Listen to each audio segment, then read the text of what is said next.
Halo, Assalamualaikum. Gimana kabarnya? Mudah-mudahan baik-baik aja ya.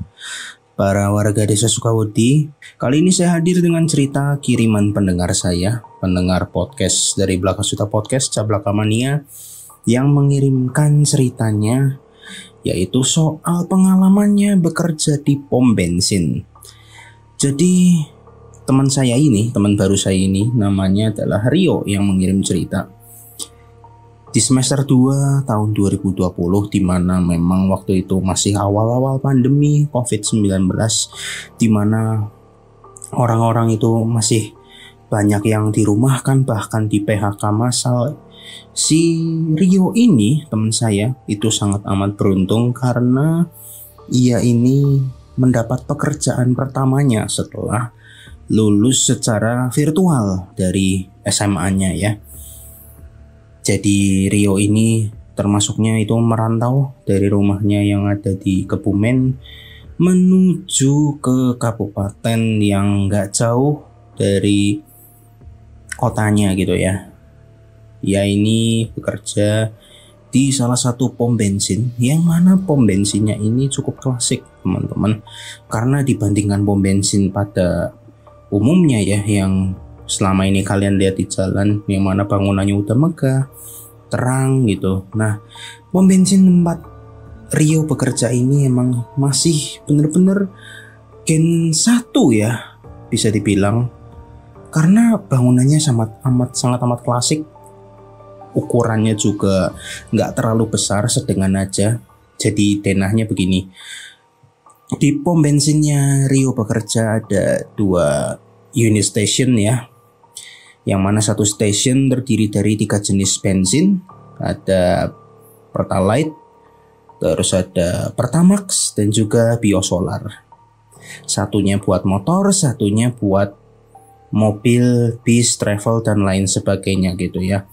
Terus di dekat sama stasiun pom bensinnya itu ada ruang kantor office gitu. Sebelahnya ada kantin. Di sebelah kantinnya lagi ada yang buat ngisi nitrogen ya. Terus di sebelah kantornya, di sebelah timurnya itu kantor, ada musola dan juga ada WC ya. Jadi cerita dimulai waktu itu ketika Rio training gitu. Ketika Rio training, Rio ini dapat shift pagi. Kadang ia juga dapat shift siang ya. Jadi pagi sampai siang sampai malam jam 9. Karena memang ia ini petugasnya ini di pengisian bahan bakar. Jadi Rio ini ya pas masih awal-awal 3 bulan training itu ya emang gak merasakan apa-apa gitu loh. Dan memang belum terdengar desas-desus bahwa memang pom bensinnya ini angker. Jadi sekitar 3 kilo setelah pom bensinnya tempat Rio bekerja, itu jaraknya itu lumayan deket ya. Jaraknya ini lumayan deket sama jalur yang mau ke Jakarta gitu. Sengaja saya samarkan kotanya biar nggak ketahuan ya teman-teman tempat lokasinya di mana. Lalu gangguan dimulai ketika Rio ini baru-baru jadi karyawan tetap, udah pakai seragam dan topi merahnya gitu ya, khas-khas pom bensin. Ia langsung dapat shift malam, dan disitulah mulai ia dipasangkan sama pegawai senior yang udah berumur 45 tahun ke atas itu. Dan ia baru saja mendapat fakta mencenangkan bahwa memang pom bensin tempat ia bekerja ini menyeramkan. Jadi ketika malam hari tiba, gak heran memang banyak suara seperti ketukan di pintu, ketukan di jendela. Kadang ada pembeli yang beli bensin Dan yang paling anehnya lagi adalah ketika jalanan sepi, yang mana itu kan masih masa pandemi ya teman-teman. Kendaraan jam 9, jam 10 juga udah nggak ada yang lewat di jalan besar di depan pom bensinnya Rio ini gitu loh. Kok bisa-bisanya ini suara kendaraan itu kok kedengeran sampai office gitu. Sampai si temennya Rio ini, sebut saja namanya Bapak Abu ya. Pak Abu ini cerita bahwa memang di sini ada ketua masyarakat, atau lebih tepatnya bisa dibilang tetuanya ya. Ketua warga yang memang sering beli bensin pakai jerigen, karena memang beliau ini nggak jauh dari pom bensin itu berjualan bensin eceran untuk warungnya. Namanya Simbah gitu lah ya. Orang-orang menyebutnya Simbah. Simbah ini ciri-cirinya memang jalannya bungkuk. Terus kalau jalan itu pasti diseret gitu. Jadi kalau pas dia jalan pasti suara sendalnya terdengar sangat begitu jelas. Kepalanya botak gitu, tapi gondrongnya tuh di samping kanan kiri gitu loh. Jadi rambutnya yang di samping kanan kiri ini panjang gitu, seleher, warna putih dan keriting gitu ya. Matanya putih dua-duanya karena katarak, dan juga giginya semuanya hitam karena memang pecandu rokok kelas berat gitu ya. Ia ini kalau beli bensin pasti kalau nggak tengah malam ya menjelang subuh. Nah itu adalah pelanggan tetap, dan memang Simbah ini cukup galak gitu untuk mengingatkan para petugas pom bensin untuk tetap fokus ketika shift malam, dan juga melayani dengan baik ketika ada orang beli bensin, terutama kalau udah masuk shift malam. Karena memang penampilannya yang menyeramkan, Rio yang pertama kali melayani Simbah untuk beli bensin di dalam jerigen ini sempat ketakutan pada awalnya. Karena memang Simbah ini juga punya perwatakan yang keras dan juga galak banget. Sampai akhirnya Rio cerita, Simbah akhirnya bisa memaklumi bahwa ya memang dia masih baru. Sampai Simbah ini sering banget mewanti-wanti bahwa jalan udah mulai sepi, kamu yang hati-hati. Untuk beroperasi di sini jangan sampai teledor, jangan sampai ceroboh. Rio pun mengiyakan pesan dari Simbah. Sampai suatu hari, ketakutan yang dialami oleh Rio ini benar-benar menjadi nyata. Karena untuk pertama kalinya Simbah itu datang tepat jam 12 malam. Dan jalannya udah gak bongkok lagi, melainkan tegap. Suatu hari pegawai senior Pak Abu ini lagi beli makan gitu lah. Makan buat shift malam, atau biasa disebut nama Rio ini MTM, makan tengah malam ya. Dia lagi beli nasi goreng gitulah. Agak jauh sih memang, karena memang waktu itu kan pedagang yang dagang ketika tahun 2020 awal-awal Covid kan antara ada dan tiada gitu ya. Entah itu tutup lebih awal atau memang nekat buka sampai malam nunggu digerebek gitu. Nyarinya makanya lama si Pak Abu ini. Sampai datanglah Simbah ini. Simbah datang tapi dengan jalan yang tegap, membawa jerigennya itu. Biasanya kan dia bawa cuma satu, ini dia bawa dua. Dan pada saat itu si Rio ini ngantuk banget gitu loh. Jadilah dia tidur. Yang dia tahu biasanya kalau Pak Abu datang ya bangun, cuci muka terus makan gitu kan. Ia tidur sampai akhirnya ia ini nggak dengar ada suara langkah kaki gitu. Nggak ada suara, nggak denger dia. Lah terus kok tiba-tiba ada yang gebrak pintu gitu loh. Karena ia langsung terbangun, dia kaget. Siapa ini yang gebrak-gebrak pintu? Oh ternyata Simbah. Bentar mbah gitu kan. Ternyata Simbahnya ini kok tegap banget dilihat sama Rio. Gak kayak Simbah biasanya nih gitu kan. Si Rio pun bangunnya juga males-malesan. Si Mbah mah seolah dia mah udah tahu ntar juga ada yang layanin. Dia mikirnya si Rio gitu, karena feelingnya Rio bentar lagi Pak Abu datang. Ditotok-totok, digebrak-gebrak pintunya. Rionya males-malesan, kok kayak males bangun gitu loh. Sampai suatu ketika Rio ini mau beranjak dari kursi tempat ia tidur, ia amat sangat kaget karena si Mbah ini tersenyum ke pintu kaca sebelum Rio membukakan pintunya. Senyumnya ini lebar sekali dan melempar jerigen bensinnya yang kosong ke pintunya. Beruntung kedua jerigen yang dilempar sama si Mbah ini memang tidak membuat pecah si pintu office-nya. Rio yang kaget langsung bersembunyi gitu kan di kantor itu, karena ia baru pertama kali diteror seperti ini gitu. Sampai akhirnya ada suara motor datang, dan itu motornya Pak Abu. Ia langsung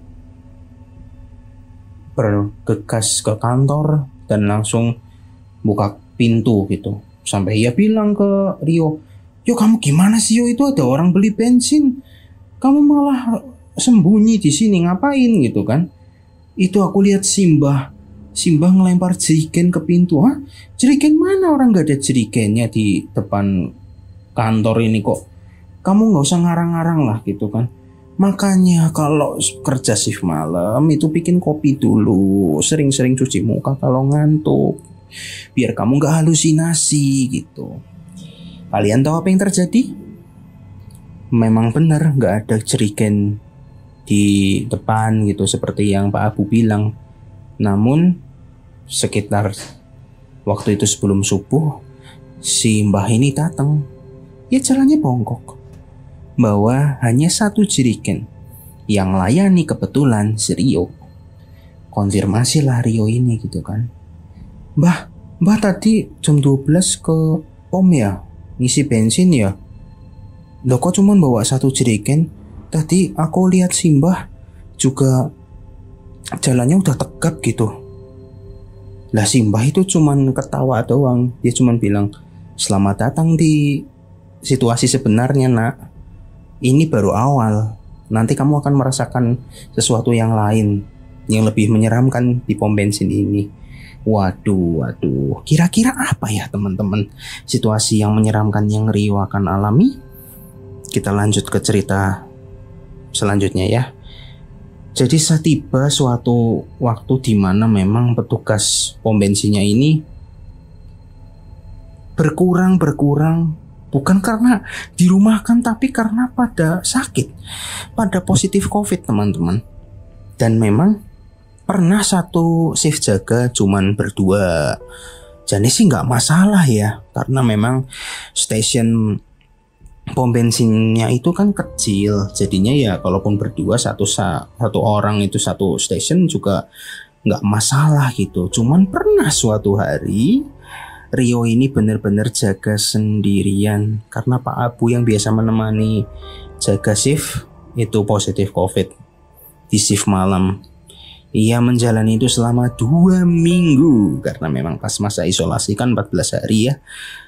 Saya akan ceritakan ini bagian yang saya juga nggak habis pikir, karena memang nyata dia melihat di depan mata kepalanya sendiri, dan ia pun juga percaya nggak percaya sama ketika pas saya membaca cerita kirimannya gitu. Di minggu pertama ya kita mulai. Di minggu pertama ya dapat WhatsApp gitu dari Pak Abu. "Yo, aku positif COVID. Kamu jaga malamnya sendirian selama 2 minggu ya. Nanti aku coba carikan teman gitu." Ternyata pasti cari-cari teman yang mau buat gantiin Pak Abu ini. Ya mereka pada sakit semua juga, pada positif COVID juga. Dan ini yang membuat Rio ini mesti sendirian. Paling-paling hanya ditemani oleh petugas SPBU yang pakai baju hitam tanpa baju hijau gitu loh. Kan kalau yang ngisi bensin kan pakai baju merah. Nah, yang lain tuh ada petugas yang pakai baju hitam, hitam putih sama hijau putih lah, itu paling ditemenin sama itu. Cuman memang hanya sebagai ada-ada aja gitu loh. Maksudnya mereka hadir hanya untuk ada gitu loh. Sisanya ya tidur gitu kan, bersihin, ngepel-ngepel gitu. Terus juga sebagian besar ya hanya jaga dalam arti tidur gitu loh. Rio-nya yang emang udah terbiasa melek malam dan jam tidurnya kebalik ya udah kebiasaan jadi melek. Sampai suatu hari ia ini mendengar suara truk gitu ya, suara truk yang jenisnya ini merek apa bukan ya, tapi jenisnya benar-benar truk Fuso yang nggak terlalu gede gitu loh. Asapnya banyak banget, sampai nyampe si truknya ini bener-bener yang ya lihatnya, wah ini truk klasik nih, aku udah jarang banget ngeliat truk ini gitu loh. Truknya masuk ke pom bensin, nah terus turunlah supirnya, langsung bilang gitu ke Rio-nya gitu ya, Mas, dia langsung nunjuk ke satu selang bensin yang menandakan itu dia pengen beli solar ya. Dia pengen beli solar, akhirnya si Rio ini langsung ya, iya Pak, mau beli berapa? Bapak supir truknya ini langsung menunjukkan uang. Oh, warna merah, beli 100. Oke Pak, mulai dari nol ya. Ngisi akhirnya sambari ngisi, ia tuh langsung ngeliatin truknya ini. Kok klasik banget, kok bau besi karat banget. Sampai ia tuh ngeliat plat nomornya yang ternyata udah CT pudar, mana pajaknya tuh udah lewat jauh banget gitu loh. Ada di angka 01 apa tahunnya. Padahal waktu itu kan tahunnya kejadiannya tahun 2020 loh. Berarti kan udah lama banget nggak taat pajak ini truknya nih. Sampai suatu ketika ia menyadari bahwa memang ini bukan truk biasa. Bagaimana Rio ini tahu itu bukan truk biasa? Karena ketika truknya ini udah selesai diisi bensin, terus uangnya kan udah diterima Mas Rio, selang bensinnya udah ditaruh di tempatnya gitu. Lah ia pas lagi mau kembali menghadap supirnya, terus ngasih struk notanya, ternyata supir sama asisten supirnya ini udah ada di dalam truknya. Kacanya itu udah penuh dengan noda darah. Dan ketika Rio buka pintu truknya dengan ketakutan, supir dan asisten supirnya itu udah tiada dalam arti emang udah penuh darah mukanya. Waduh. Rio yang ketakutan langsung lari gitulah ya, langsung lari ke office gitu kan. Dan anehnya truknya itu jalan gitu loh, jalan, asapnya itu keluar banyak banget dan langsung hilang gitu aja, ketutupan asap yang banyak keluar dari knalpotnya itu. Dan waktu pas mau keluar dari pom bensin itu knalpotnya itu jedor gitu loh, duar gitu. Nah waktu pas itu ledakannya ini membangunkan kru pom bensin yang pakai baju tadi itu loh yang aku sebutin. Bangun mereka tuh. Wih, itu apa yang meledak Mas gitu? Nggak tahu pak, saya takut gitu. Takut kenapa Mas, cerita Mas, abis ngeliat apa gitu. Kayaknya si kru pom bensinnya ini udah paham gitu Pak, karena memang pom bensinnya kan udah terkenal angkernya. Itu tadi ada yang ngisi bensin gitu. Iya, terus yang truk gitu, ada truk ngisi bensin. Pas aku mau ngasih struk nota ngisi bensinnya, yang nyupir sama asistennya udah pada meninggal Pak gitu kan. Kacanya juga udah penuh darah gitu. Hah? Mayo Mas, ini apa kita cek di stasiun pom bensinnya gitu. Lah dia bayar apa enggak Mas? Kamu ngerasa ngisi apa enggak? Ngisi bensinnya ke dia. Iya Mas, aku ngerasa ngisi Mas gitu loh. Uangnya mana, coba lihat. Nah, pas ditunjukin uangnya, wah ini juga lumayan menyeramkan sih. Pas ditunjukin uangnya, tangannya si Rio ini juga udah penuh darah sambil menggenggam uangnya, dan uangnya emang udah kayak basah darah gitu. Uangnya uang 100 ribuan, tapi 100 ribuan merah yang keluarannya keluaran lama loh teman-teman. Pernah tahu nggak kalian? Googling aja ya, kayak gitu bentukannya. Tapi emang udah berlumuran darah gitu. Minggu kedua, gangguannya makin ekstrim lagi dan sangat sulit dipercaya. Karena memang sosoknya benar-benar gede, kendaraan lagi, sama kayak minggu pertama. Alhamdulillah progres dari teman-temannya si Rio ini, progres kesembuhan ya maksud saya, itu juga udah mulai kelihatan dengan Rio-nya ini udah ditemenin sama petugas SPBU lainnya gitu. Lagi-lagi shift malam, cuman yang isi bensin kali ini datang jam 3 pagi. Jam-jam seremnya tuh ya teman-teman.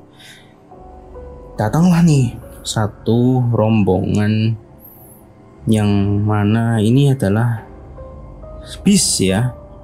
Bis tapi bawa rombongan. Waktu itu lagi pada tidur katanya Rio yang tugas, karena nggak ada yang beli sih ya bensin jam segitu. Ada yang beli, tiba-tiba datang satu bisnya juga bis yang gedenya sedang gitulah, dan memang biasa buat bawa rombongan buat wana wisata kemana gitu ya, kayak study tour cuman nggak yang skala besar ke Jakarta apa ke Bali, nggak, yang sedengan buka ukurannya. Rio bangun, akhirnya dia ngelayani, cuci muka dulu kan. Dia ngelayani, supir ini malah lebih aneh lagi teman-teman. Kenapa aneh? Karena memang berdirinya nggak tegap tapi miring gitu loh, bener-bener miring. Rio udah kaget duluan, aduh masa iya setan lagi gitu kan. Tak lihat platnya gitu kan, setnya hitam tapi udah mulai pudar, warna putih yang biasa diangka plat nomornya itu. Sekarang kan warna platnya backgroundnya tuh putih, angkanya hitam. Nah ini platnya masih yang dulu, yang backgroundnya hitam, angkanya warna putih. Cuman angka putihnya ini udah menyebar gitu loh, jadi udah nggak kayak warna plat semestinya gitu. Iya, lihat pajaknya, oh ini sekarang angkanya kok 10 atau 2010-an. Oh ya berarti sama aja nih. Dia berharap bahwa memang kendaraan ini bukan kendaraan setan lagi. Ya udahlah, bismillah gitu kan. Udah cuci muka juga. Akhirnya Rio ini menanyakan, silakan bapak, mau ngisi berapa? Si supirnya nggak ngomong. Dia cuma menunjukkan mengeluarkan uang gitu dari kantongnya dan langsung mengasih ke Rio ya, sambil bilang gitu. Astagfirullah. Rio-nya kaget karena memang Rio ini dasarnya kan orangnya penakut ya. Jadinya ya itu langsung kaget. Iya dilihat uangnya, oke, uangnya kering gitu kan, ada sekitar 2 lembaran itu. Akhirnya dia ngisi gitu kan, mau yang mana pak, bensinnya mau yang Pertalite, Pertamina, apa solar gitu. Dia langsung nunjuk nih gitu kan, ya ngisi Pertamax gitu. Ngisi. Kok ada yang aneh ya dari bisnya ini. Aromanya tuh amis banget bisnya loh. Sampai ia ngelihat ke atas, kok kacanya ngembun semua gitu loh dari bis ini loh. Nah akhirnya kan ngisi bensinnya selesai, ia langsung mengucapkan terima kasih pak gitu kan, dan menyerahkan notanya lagi ke supirnya. Lalu si Rio ini dibikin kaget bukan main. Kenapa itu? Karena semua penumpang yang ada di bisnya itu menghadapkan wajahnya ke kaca, menempelkannya dengan tersenyum menyeramkan. Semua penumpangnya. Supirnya yang memang berdirinya itu nggak tegak alias menceng ya, itu langsung masuk ke bisnya dan langsung menutup pintu cukup kencang ya. Langsung aja bisnya berjalan. Mulut Rio menganga terheran-heran dan menahan takut gitu. Sampai akhirnya ia benar-benar lari ke office. Kenapa? Karena dari knalpotnya ini keluar asap, percikan api, dan bisnya terbakar setelah keluar dari pom bensin. Asapnya ngebul kemana-mana sampai menutupi jalanan. Dan ketika Rio kehebohan, kebakaran, bisnya kebakaran gitu kan. Kan ada teman-teman shiftnya yang keluar tuh sama petugas kru pom bensinnya, mana bis kebakaran gitu. Bisnya menghilang teman-teman. Gokil. Asli itu gangguan besar, sosoknya juga besar dan berbentuknya kendaraan pula. Sampai akhirnya Pak Abu sembuh. Ia ceritalah semuanya. Memang hampir semua karyawan sini tuh nggak betah pindah kerja dari pom bensin sini ke stasiun pom bensin lainnya. Kenapa? Karena memang mengalami gangguan yang kamu alami. Itu masih mending Rio, karena ada gangguan yang jauh lebih parah lagi.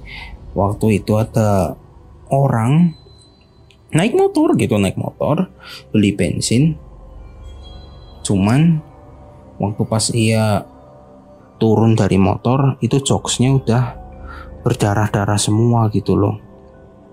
Dan pas dilihat sama petugas pom bensinnya, emang orang ini dari helm sampai alas kaki itu udah berlumuran darah dan lecet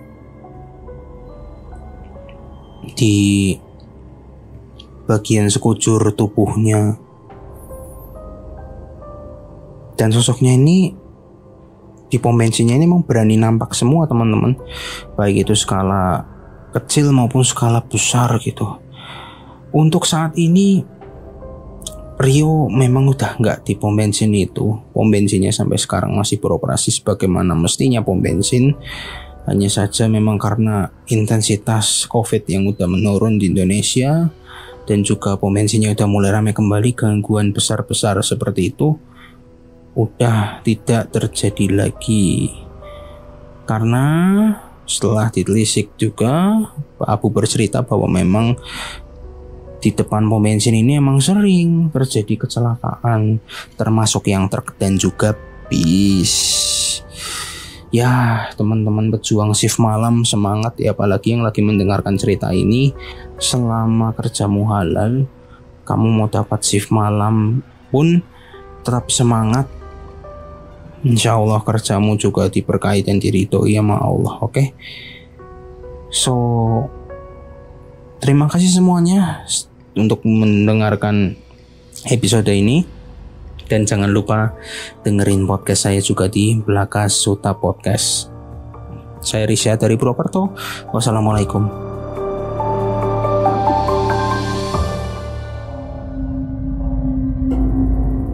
Kamu punya pengalaman horor?